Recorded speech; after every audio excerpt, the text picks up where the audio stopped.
1200 دنوں میں بنانے جانے والا ٹائٹینک صرف 2 ہی گھنٹوں میں کیوں ڈوب گیا؟ 10 اپریل 1912 یہ وہ دن تھا جب دنیا کا سب سے بڑا مہنگا ترین ٹائٹینک اپنے پہلے سفر کے آغاز کے لیے بالکل تیار تھا، اور اس دن اٹلانٹک اوشن بے حد پرسکون تھا اور سمندری طوفان آنے کا دور دور تک کوئی چانس نہیں تھا۔ جہاز میں 1500 پیسنجرز بھی سوار ہو چکے تھے اور لاکھوں لوگ ڈاک پر ٹائٹینک کے پہلے سفر کا آغاز دیکھنے کے لیے بھی کھڑے ہوئے تھے۔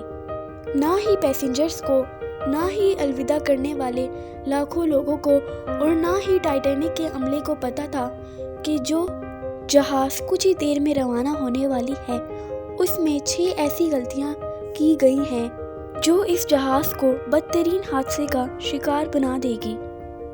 ناظرین، آج آپ جانیں گے اپنے دور کے سب سے مہنگے، سب سے لگژری اور سب سے طاقتور جہاز کی 6 ایسی غلطیاں جو نہ ہوتی تو ٹائٹینک آج کریش ہونے کی وجہ سے نہیں بلکہ اپنی کامیابی کی وجہ سے بہت فیمس ہوتا۔ آخر ایسی کون سی 6 غلطیاں تھیں جو 40 سال ایکسپیرینس رکھنے والے ٹائٹینک کے کیپٹن ایڈورڈ اسمتھ کو بھی نظر نہیں آئی؟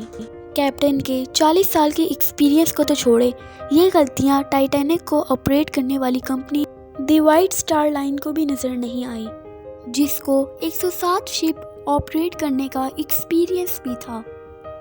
اور یہ غلطیاں ٹائٹینک کو مینوفیکچر کرنے والی کمپنی کو بھی نظر نہیں آئی، جنہوں نے صرف ٹائٹینک سے پہلے 500 سے زیادہ شپس مینوفیکچر کی تھی۔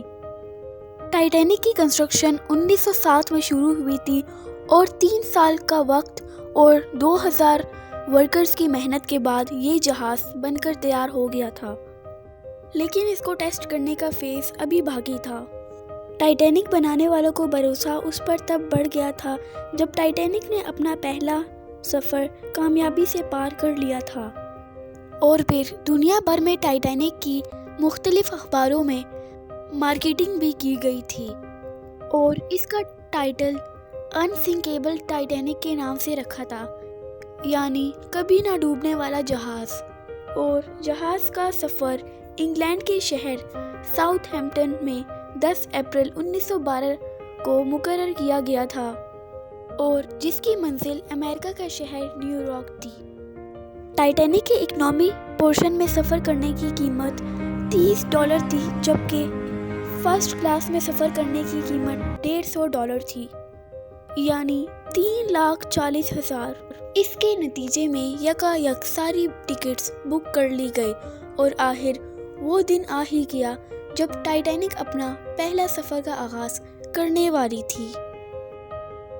مسٹیک نمبر 1، دوپہر کے ٹھیک 12 بجے ٹائٹینک نے اپنے پہلے سفر کا آغاز کر دیا، اور ساتھ ہی ٹائٹینک کی غلطیاں سامنے آنا شروع ہو گئیں۔ کیپٹن اسمتھ کو مالکان کی طرف سے ڈیڈ لائن مل چکی تھی کہ کسی بھی صورت میں 7 دن میں نیو یارک پہنچنا ہے۔ اسی وجہ سے کیپٹن نے جہاز کی رفتار شروع سے ہی بہت تیز رکھی تھی، اور یہی تھی ٹائٹینک کی سب سے پہلی غلطی۔ کیپٹن اسمتھ کو مالکان کی دی ہوئی انسٹرکشن اور پریشر کی وجہ سے جلد سے جلد نیو یارک پہنچنا تھا، کیونکہ یہ ٹائٹینک کا پہلا سفر تھا۔ اگر وہ نیو یارک ٹائم سے نہ پہنچتے تو ٹائٹینک کی ریپوٹیشن کو بہت زیادہ نقصان ہوتا۔ تھوڑی ہی دیر تک ٹائٹینک ساؤتھ ہیمپٹن کے بورڈ کو اتنا پیچھے چھوڑ گیا کہ دور دور تک نیلے سمندر کے علاوہ کچھ دکھائی نہیں دے رہا تھا۔ مسٹیک نمبر 2، اب ٹائٹینک کو چلتے ہوئے 3 دن گزر چکے تھے۔ فرانس اور آئرلینڈ میں تھوڑی دیر کے اسٹاپ کے علاوہ ٹائٹینک پچھلے 72 گھنٹے سے نیو یارک کی طرف بڑھتا جا رہا تھا۔ یہ 14 اپریل 1912 کی شام تھی۔ سمندر پر ہر طرف خاموشی اور دھند چھائی ہوئی تھی، جس کی وجہ سے ویزیبلٹی بھی کافی کم ہو چکی تھی۔